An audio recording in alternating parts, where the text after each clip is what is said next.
Have you ever wondered why the simplest ideas remain relevant for centuries, only realizing them when they can no longer be ignored? How many times in life have you wished to have heard simple advice earlier? Not to succumb to anger, not to chase wealth, not to let fear control you. Consider that millions of people throughout history keep making the same mistakes, despite the unchanging recipes for happiness and inner peace.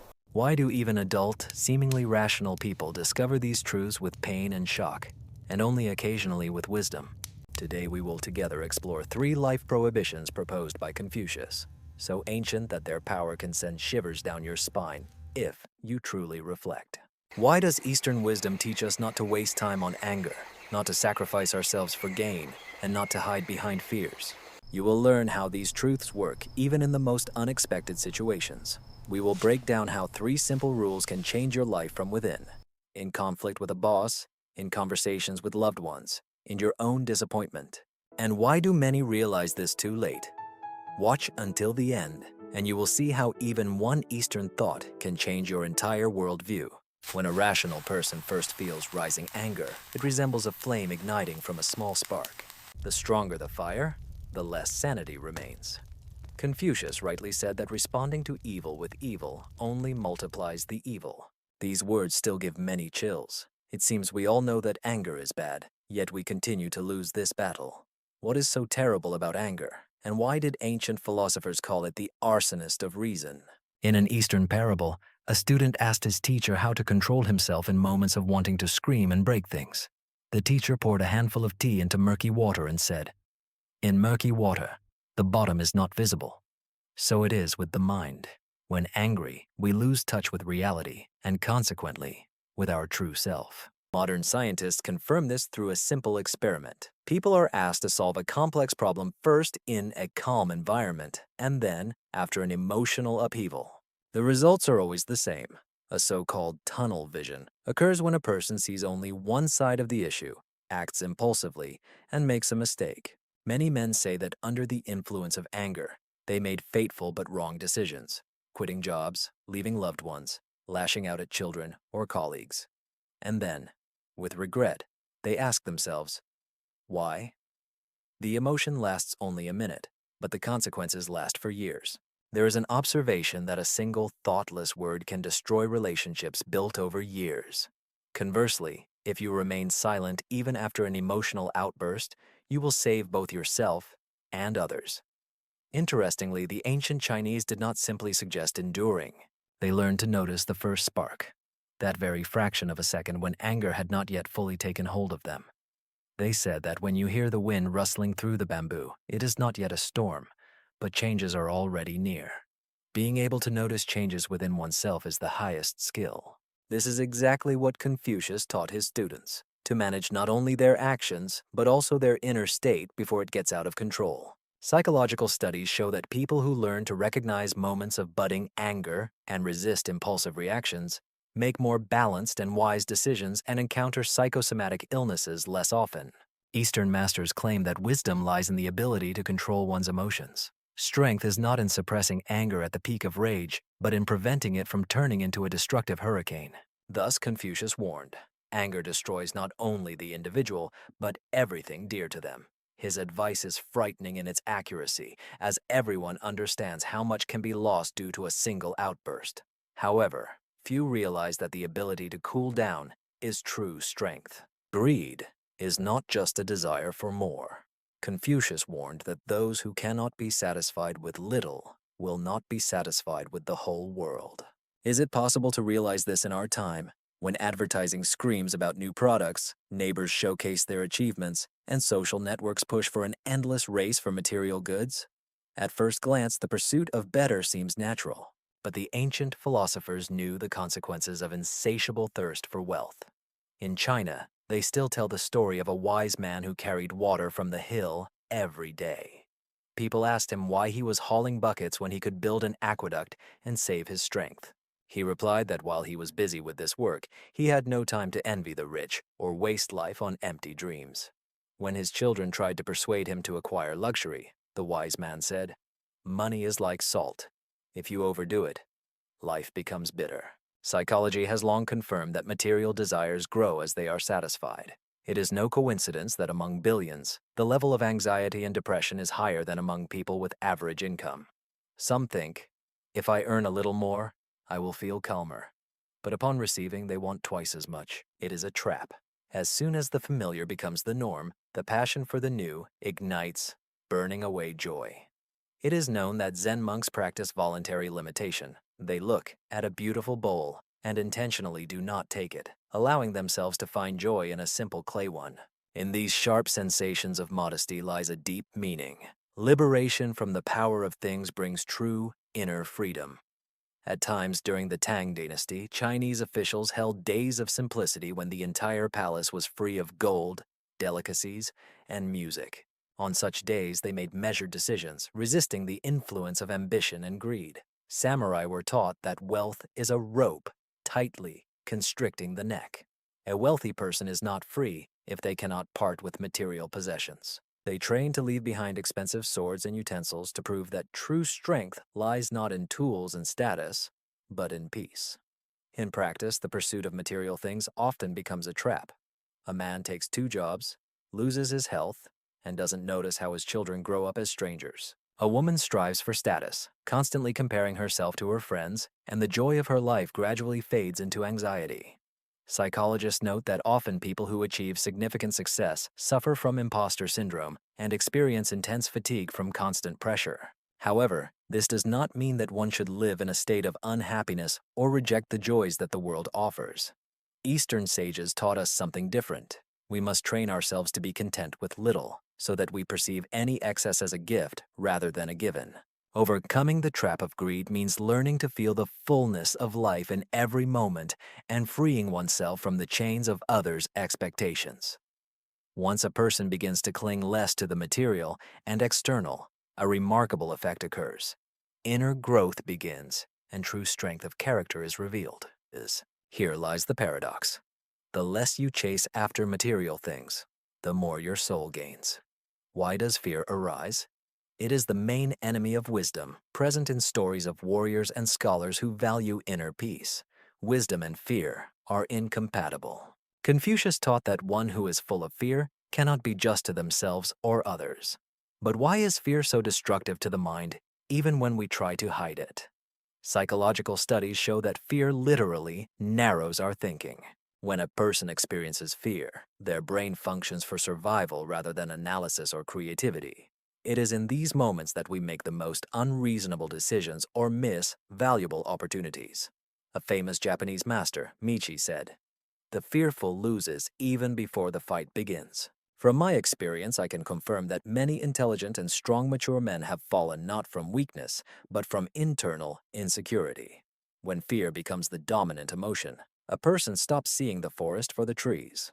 There are many examples in Eastern stories. For example, there is a legend about a general who, fearing defeat, surrendered his cities to the enemy without a fight. His subordinates called him cautious, but history showed that he was a man who could not manage his fear.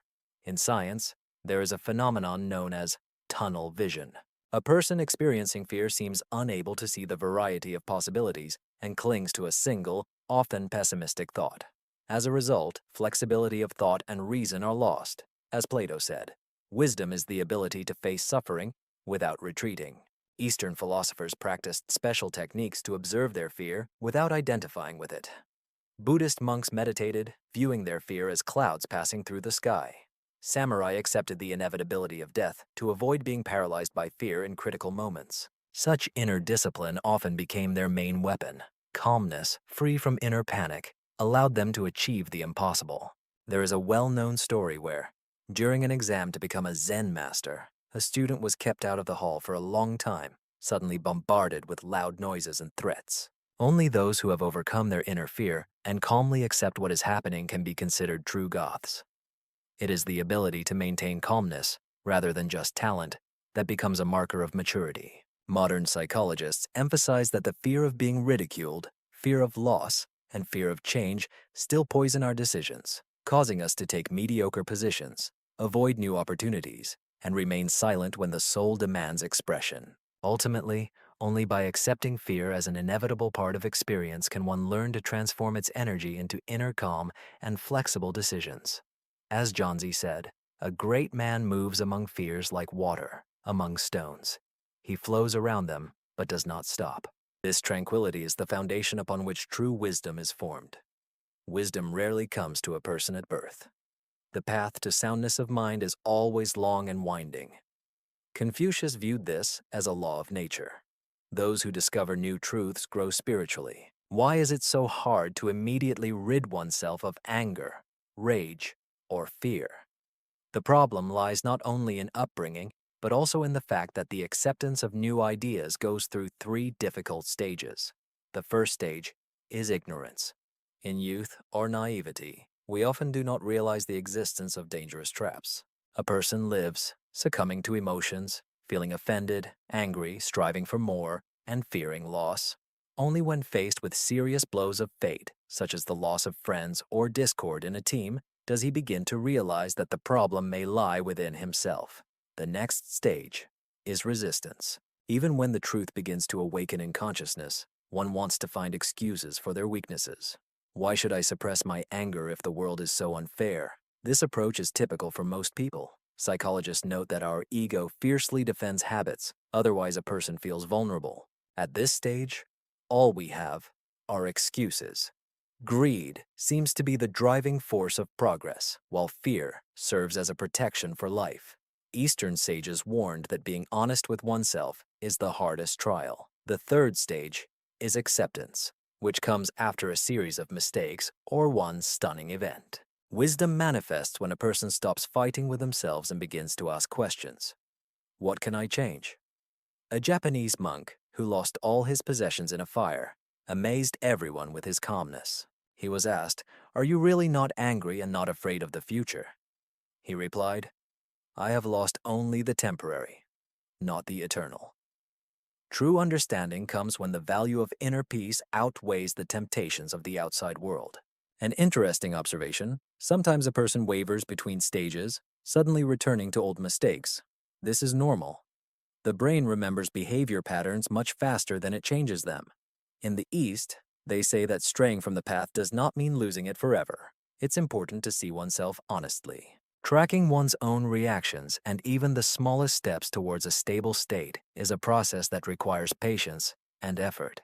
After all, there are no instant revelations. It is a painstaking, sometimes torturous work on oneself. Nevertheless, those who pass through these three stages begin to see life in a completely different way, as if emerging from the shadows of familiar illusions and consciously perceiving the path for the first time. An interesting paradox. Many of us have repeatedly read the wisdom of Confucius, readily agreeing with his recommendations. Yet when faced with real choices, we repeat the mistakes the sage pointed out many years ago. Why does this happen? How does a person, possessing knowledge, not always change their behavior? Psychologists describe this phenomenon as cognitive dissonance. What we know in our minds often does not align with what we do in practice.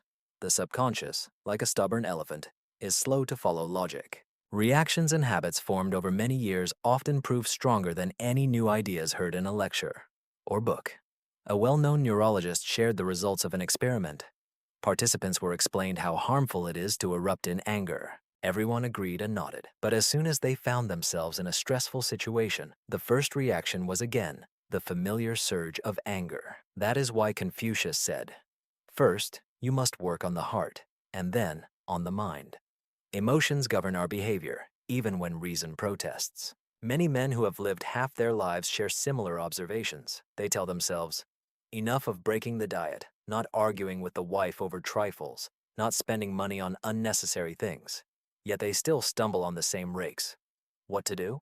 The answer lies deep within our settings, which were laid down in childhood and developed with us. We should remember the old masters. Samurai practiced basic strikes for hours, not to build muscle mass, but for mental discipline. Thus, we repeat actions until they become part of our subconscious. We do not become what we learn. We become what we practice every day. Wisdom turns into instinct only through practice and new rituals. Psychologists also know that if knowledge is not experienced but merely heard, the brain perceives it as noise and struggles to integrate it into daily life.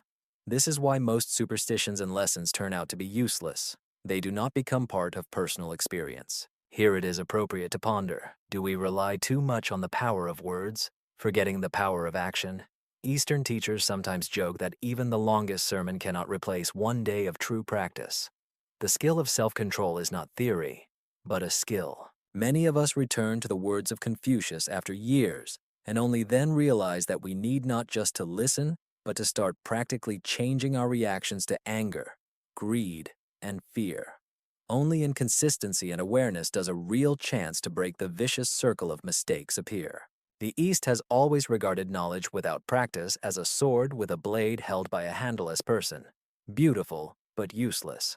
Confucius never tired of repeating this. To listen means to forget, to see means to remember, and to act means to understand. Surprisingly, modern science confirms this fact. Habits shape our character much more than single decisions or conscious impulses. Why did the sages of the East survive and grow stronger in trials, while others surrendered even before they began? They did not discuss trivial matters in the kitchen, but engaged in daily self-improvement. For example, Buddhist monks meditate for hours, learning to breathe and remain silent not for exoticism, but to cultivate inner peace, like a tree from a seed. The samurai entered the house each time, not for the beauty of the ritual, but to remind himself that pride does not leave him at the threshold. Modern psychologists often emphasize that in moments of stress, the brain chooses not between good and evil, but between the familiar and the unfamiliar. Therefore, one who has repeatedly tried to hold back their irritation will one day be able to calmly resolve even the most complex quarrel. No deep principle works based on a single realization, only through repetition and weaving it into daily life. Zen masters assert that the smallest action is more important than 1,000 words. One student often lost his temper when interrupted. When he asked for help, the old mentor advised him to take 3 breaths before responding. After months, he seemed to have been replaced. It was not prolonged training that changed him, but simple, constant practice. The question arises, are loud statements necessary if we can change ourselves through the rhythm of life? Many notice that once rules become rituals, even thoughts begin to change. Ancient Taoists claim that the journey begins at the threshold of the home. Does this not mean that with small steps and choices each day, we reshape ourselves from within? And here it should be concluded. True strength lies not in condemning oneself for mistakes or referring to the ideals of ancestors, but in practicing them daily in one's own style. Let the first attempt be uncertain, but let it happen. As the Zen saying goes, 1,000 miles begins with a single step. But if that mile is not traveled, it remains just a beautiful dream. In the story of every sage, there are moments when Confucius' advice becomes not just words, but a matter of life and death, defeat or achievement. Remember the ancient general whose outburst of anger cost him his army, or the modern businessman who lost everything to greed. Moments of failure are invariably linked to breaking 3 simple prohibitions. For example, it tells of a famous 16th century Japanese warrior known for his composure and ability to resist provocation even in the heat of battle. One day, his young opponent tried to awaken his anger with insults. The warrior listened to everything and left the hall without saying a word. Later, this act saved his life. A few hours later, the young brave man became a victim of his impulsiveness, starting a fight with a nobleman and perishing. These moments were often called a test of inner calm by warriors, reflecting the consequences of ignoring limitations. There once lived a modern entrepreneur who had achieved some success. He worked hard but constantly compared himself to others. Someone had a better car, someone had a bigger house. At first, it felt like a sport where he aimed for great achievements, but gradually it turned into an obsession. He was always short on time. He took loans, developed a business, took risks, not for growth, but due to an endless chase for others' success. All of this ended in collapse and loneliness, and later, in a program for former top managers, he shared his realization. I realized that my desires control me worse than any dictatorship. This confirms Confucius's words. He who craves more always loses sight of what is most important. Now about fear. A nurse from a clinic for the terminally ill shared her observations. Before death, people most often regret not what they worked too little or did not accumulate wealth, but lost opportunities. They are tormented by the fear of being themselves, saying no, or choosing their own path. In this fear, a person loses their true self and wisdom. As Confucius said, to fear is to lose 3 times before the game even begins. Yet, there are stories of transformation. One man, known for his fiery temperament and harsh attitude towards money, found himself in a crisis. Betrayal and sudden changes shattered his familiar world. He desperately tried to control everything, but the loss of control made him stop, reflect, and begin to live differently. 2 years later, he shared with friends, "The best thing I did was let go of the struggle and anxiety. I became lighter and freer. My relationships with my children and loved ones became real." This reassessment did not happen instantly, but it was a strong blow that helped him remember Confucius's words. When true peace reigns within, neither fear, greed, nor anger can control you. Victory and defeat are made up of small personal steps. Every day, one must choose calmness, observe their desires from a distance, notice emerging fears, and let them go before they take root. Success stories often represent tales of overcoming oneself, one's reactions and weaknesses. How can one find their inner support? Are there tips from wise masters and modern methods for constant self-control?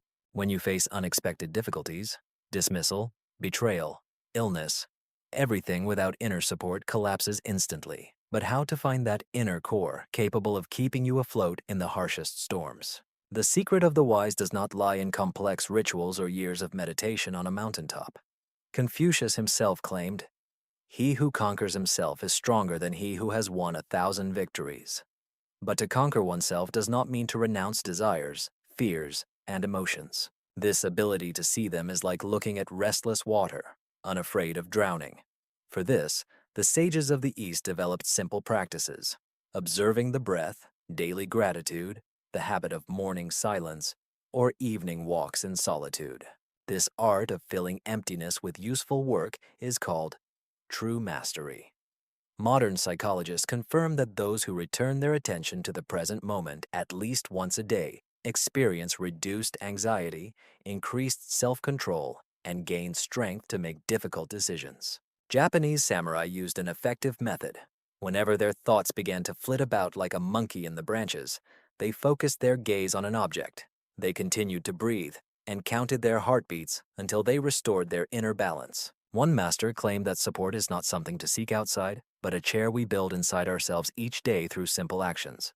Many men notice that when they establish even one small morning ritual, their discipline and self-belief begin to grow.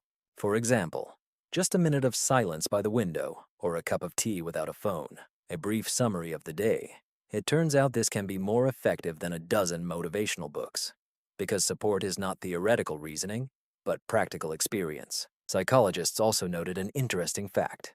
People who often succumb to outbursts of anger tend to lose their self-confidence more frequently. But if there is any semblance of order in their daily lives, even something minor like organizing shoes or tidying up a workspace, it creates an internal framework. And according to ancient teachings, it is from this framework that true confidence is born.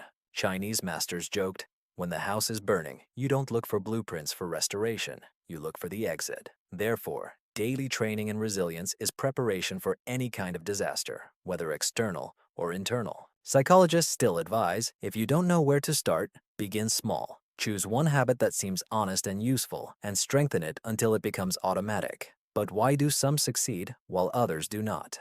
Practice shows that when a person has a supportive environment, or at least an example to follow, their self-control grows faster. Therefore, it is important to surround oneself with at least a few people who are building their own foundations. These can be older family members, friends, or even strangers whose stories command respect. An ancient monk said, "A person who has support is outwardly no different from others, but inside they are free." Freedom begins where you stop being a servant to your emotions, circumstances, the opinions of others, and your own weaknesses. Every time you gather the strength to control your emotions, refrain from speaking harshly or succumbing to fear, at that moment, you lay another brick in your inner support. It is important to remember that support is not given once and for all. It must be built every day. Like a temple within us, where no one can disturb the silence, those who make it their habit will one day find that no external upheavals can destroy their tranquility. Classic ideas, like those left by Confucius, remain relevant. For thousands of years, the forms of power, clothing, and even manners of communication have changed, but the fundamental questions that concern humanity remain unchanged. How to protect what we have built over many years from destruction. How not to succumb to the allure of superficial things, forgetting the essence. How not to let fear control your fate. Why do the ancient sages' advice provoke deeper thought than many modern self-help books? The answer lies in the fact that their words contain no excess, only the distilled experience of life, mistakes, and observations. Confucius once remarked that true wisdom lies in not allowing evil in thoughts, words, or deeds. Paradoxically, it is only when we confront our internal barriers that true freedom begins to unfold. It is remarkable that the most significant changes occur not as a result of tumultuous events, but in the silence of our everyday choices, when we turn away from malice, greed, and fear. Eastern sages knew that to avoid does not mean to flee. This is a skill that develops gradually, as if we are sharpening the blade of patience and reason. And if in a difficult moment you remember Confucius's 3 simple no's, perhaps your life will change and become more noble. Sometimes a single thought can become the compass that guides you through any storm in life.